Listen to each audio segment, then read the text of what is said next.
કિશનભાઈ, ક્યાં જાઓ છો? હા ભાભી, આ 2-3 દિવસથી બહાર કશે ગયો નથી ને, તો હું થોડો બજારમાં ચક્કર મારતો આવું. અરે એક કામ કરશો, આ લિસ્ટ આપું ને, આમાં થોડીક વસ્તુઓ લખી છે, એ લેતા આવશો? હા ભાભી, લાવો.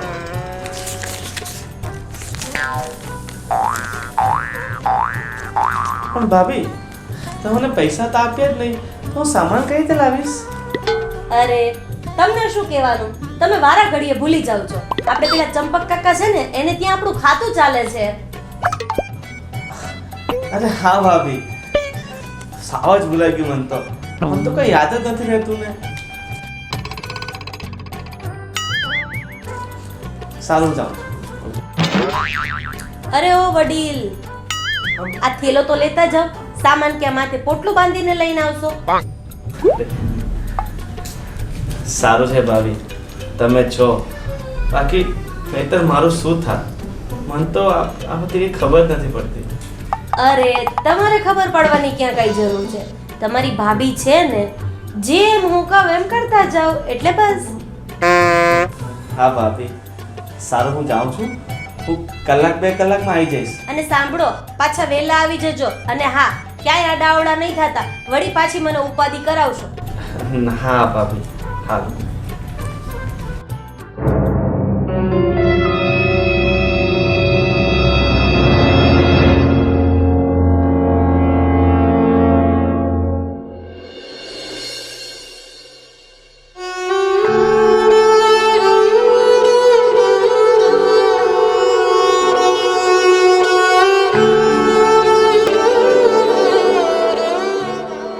કિશન, તું આટલો બધો સામાન ઉચકીને ક્યાં જાય છે?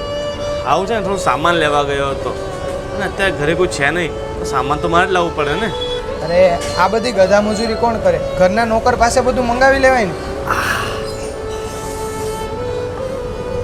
અરે એમાં શું છે કે અમારા ઓલા ઘનશ્યામ કાકા છે ને, જે ઘરનું કામ કરે છે, એ ગામડે ગયા છે અને મહિના પછી આવવાના છે. અને એમ પણ ઘરનું કામ તો આપણે કરવું જ પડે ને.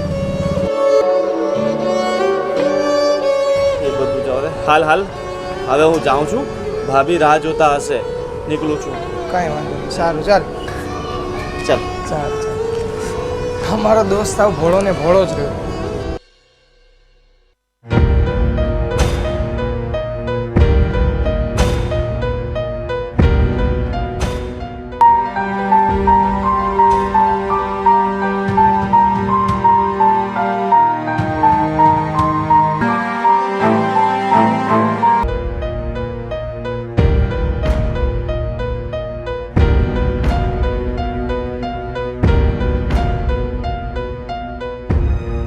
અરે કિશનભાઈ, આ ઠેલો રસોડામાં મૂકી દો અને તમે થાકી ગયા હશો ને, તો રૂમમાં જઈને આરામ કરો.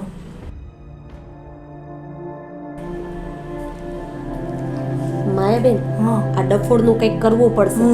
કારણ કે કાકાજી સસરાની વિલ પ્રમાણે આ 25 વર્ષનો થાય ને, એ પહેલા એને પરણાવી દેવો પડશે, નહીતર આખી બાજી આપણા હાથમાંથી સરકી જશે.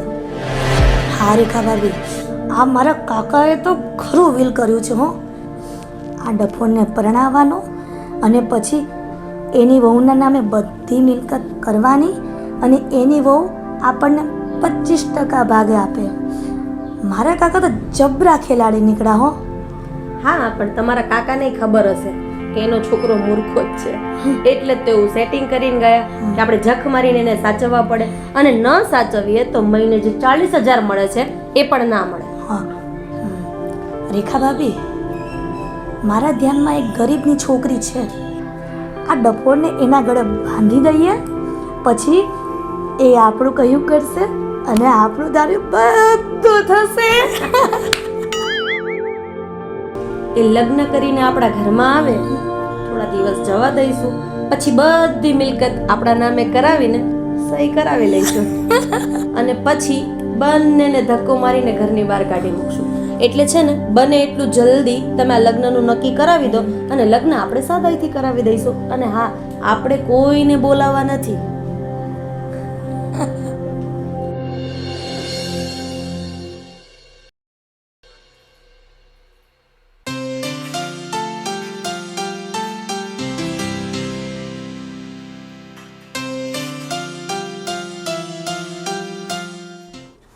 શેના કાગળિયા જોવે છે? ગઈકાલે આપણા વકીલે એમને બોલાવ્યા હતા અને એમને હિસાબની ફાઇલ આપી હતી. બસ એ જ જોવે છે. ગોપી, એમને બારોબાર વકીલ પાસે જવાની શું જરૂર હતી? એમને ઘરમાં વાત તો કરવી જોઈએ ને.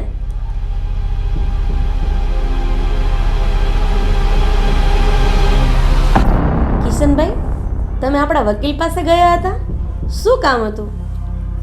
ભાભી, વકીલ સાહેબ કાલે મળવા આવ્યા હતા. આ પ્રોપર્ટીના કંઈ કાગળે લઈને આવ્યા હતા. પણ ભાભી, મને એમાં કંઈ ગતાંગમ ના પડી. એ ફાઇલ આપી ગયા છે, તમે તમારી રીતે ચેક કરી લેજો.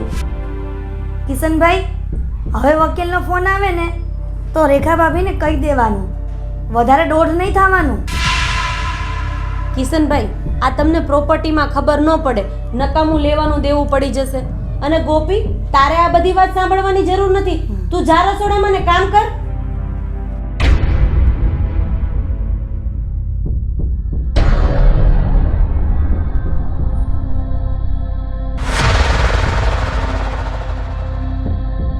રેખા ભાભી, ચાલો આપણે બહાર જઈએ અને થોડુંક કામ પતાવતા આવીએ.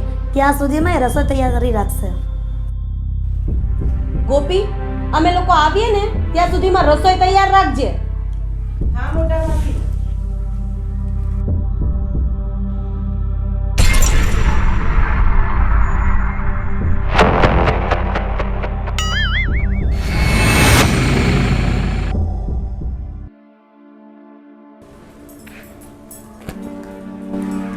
રેખા ભાભી, તમને શું લાગે છે કે આ ડફોડ અને એની ઘરવાળી ગોપી સાઈન કરશે?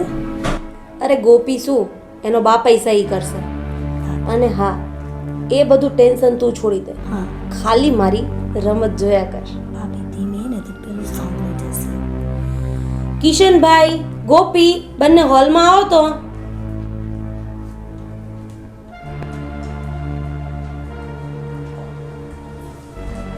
હા ભાભી, બોલો ને. હા,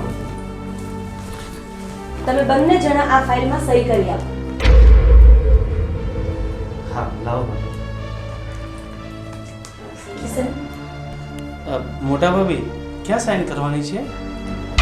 કિશન, જ્યાં જ્યાં ચોકડી મારી છે ત્યાં તું અને ગોપી સાઈન કરી દો. ભાભી, આ લે પેન. એક મિનિટ કિશન, આ ફાઇલ મને આપો. મારે જોવું છે એમાં શું લખ્યું છે.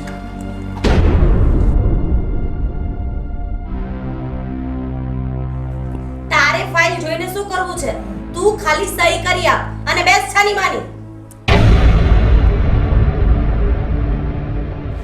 વાહ મોટા ભાભી વાહ. કિશન, આમાં એક કાગળ પર લખ્યું છે કે બધી પ્રોપર્ટી મારા નામ પર છે અને બીજા કાગળ પર લખ્યું છે કે બધી પ્રોપર્ટી મેં મારા મરજીથી મોટા ભાભીના નામ પર કરી છે. વાહ, શાબાશ મોટા ભાભી, શાબાશ માયાબેન. હા ગોપી, તારે બહુ હોશિયારી મારવાની જરૂર નથી. ચૂપચાપ છાની માની સાઈન કરી દે. રેખા ભાભી, માયાબેન, તમે અત્યાર સુધી બહુ હોશિયારી કરી લીધી. મારા શંકર જેવા ભોળાપતિને બહુ લૂંટી લીધો તમે બંને. કિશન વકીલ સાહેબ પાસેથી 10 દિવસ પહેલા જે ફાઇલ લાવ્યા હતા ને એ મેં ચેક કરી લીધી છે અને મને ખબર પડી છે કે તમે બંને બહુ મોટા ગોટાળા કર્યા છે. તું આજકાલની આવેલી મને શિખામણ આપીશ અને તારી ઓકાત જ શું છે? અને તારા બાપના ઘરે 2 ટક ખાવાના પણ ફાફા છે. અરે તું ઉપકાર માન મારો અને માયાબેનનો કે તું આ ઘરમાં આવી. ત્યાં જ તો તમે મોટા ભાભી થાપ ખાઈ ગયા. તમને એમ હતું કે ગરીબ ઘરની દીકરી લાવશો એટલે તમારી મરજીનું બધું થશે. But your game is over now. અને હવે તમારા લોકોની ગેમ ઓવર થાય છે અને અમારા બંનેની ગેમ શરૂ થાય છે.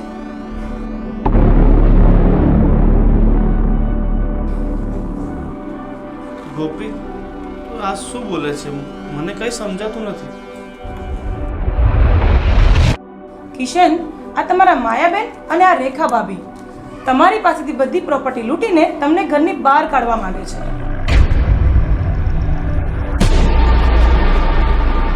આઈ એમ રાઈટ, મિસિસ માયા એમ મિસિસ રેખા?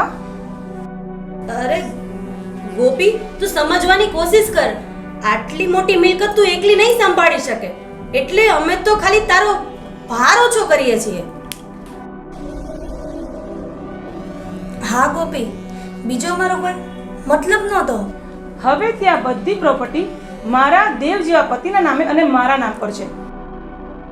અને હા રેખા ભાભી, તમે બેંગ્લોર તમારા પતિ પાસે જવાની તૈયારી કરો અને માયાબેન તમે તમારા સાસરે જવાની તૈયારી કરો. બિસ્તરા પોટલા ભરીને અહીંયાથી નીકળી જાઓ અને આજ પછી મારા ઘરે તમારે પગ મૂકવાની તમારે બંને જણે કોઈ જરૂર નથી. You can go now. ચાલો કિશન, આપણે ઘરમાં જઈએ. આ તે કીધું તું ને, ગરીબ ઘરની છોકરી છે, આ બધું લૂંટીને જતી રહી, બધું તારા હિસાબે થયું. અરે ભાભી, પણ મને થોડી ખબર હતી કે આટલી બધી વિલન નીકળશે અને આટલી બધી ચાલાક નીકળશે.